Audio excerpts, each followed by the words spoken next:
Hello mga mare! Namiss ko talagang mag-voice over at ilang araw nga kasi akong walang upload na mini vlogs. Ngayon nga ay Tuesday at eto nga ang mga estudyante ko ay papasok na rin sa school nila. Nagmamadali nga rin sila at may misa nga sa school nila ngayon. Pagkaalis nga ng mga estudyante ko ay naisipan ko na nga magwalis dito nga sa may sala namin habang nga tulog pa si Sia. Ngayong araw nga ay third birthday nga ni Sia at kahapon naman ako nag-birthday. Yes po, tama nga ang narinig nyo na magkasunuran lang talaga ang birthday nga namin ni Sia. Pero normal ko nga lang na ay anak nga si Sia, sayang nga lang talaga at hindi pa kami nagkasabay. Wala namang ganap kahapon ng birthday ko nga at dahil nga hindi pa tayo nakaka-LL sa buhay. Lumipas na lang talaga ang isang araw at natapos na nga rin ang birthday ko pero nga tayo mga mare.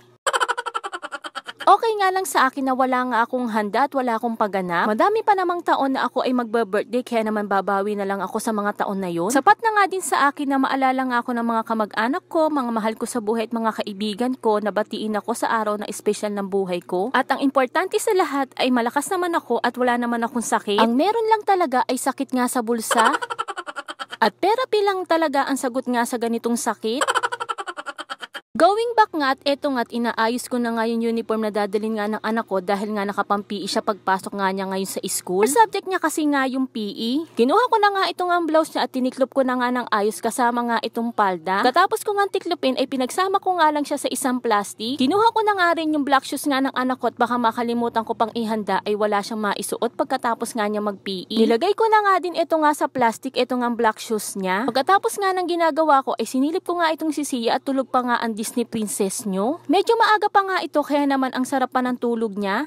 Eto nga panganay ko ay nakaayos na at malapit na nga rin umalis at pumasok nga sa school. Nakaredy na naman lahat ang dadalhin niya. Maya-maya naman ay tumawag na nga si Sia kaya naman tinanggalan ko nga agad siya ng kulambo. Dahil nga may munting surprise ako para sa kanya. Wala nga akong budget niyan kaya naman eto na nga lang ang naisipan ko. Nilagyan ko na nga lang ng candle at kinantahan na nga lang namin siya ni nanay. Pero alam nyo mga mare na kahit nga ganito lang yung cake nga ni Sia na maliit lang ay tuwan-tuwa naman siya at nakikita ko nga na masaya siya. Alam niyo yung simpleng bagay lang ay na-appreciate talaga ng mga bata na katulad nga ni Sia. Yung mga simpleng bagay nga ay nagpapasaya na sa kanila kaya naman napaka-inosente talaga ng mga bata. Kaya naman pagkatapos nga namin siyang kantahan ni nanay ay pinablo na namin sa kanya yung candle nga ng cupcake kaso nga ay hindi nga niya kaya tinulungan ko na nga rin. As 9 nga ng umaga na umalis nga si nanay kaya naman nagbabay na nga itong si Sia.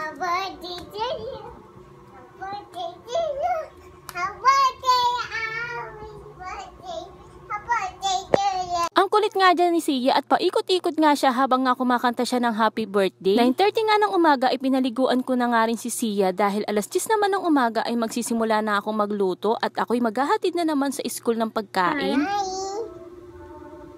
Medyo nagahol na nga ako sa paghahanda nga ng pagkain nila kaya naman 11:20 na nga nung umalis ako dito sa bahay. Ang ending nga ay nagmamadali talaga ako sa paglalakad nito. Fast forward na nga tayo mga mari at nandito na nga ako sa school at nilapag ko na nga yung mga lunch bag dun nga sa mga lamesa. Pagka uwi ko nga dito sa bahay ay naupo lang muna ako at eto naman si Sia ay naglalambing nga kaya naman nagpabuhat nga sa akin. O siya, hanggang dito na lang muna. See you on my next vlog. Thank you for watching. Bye!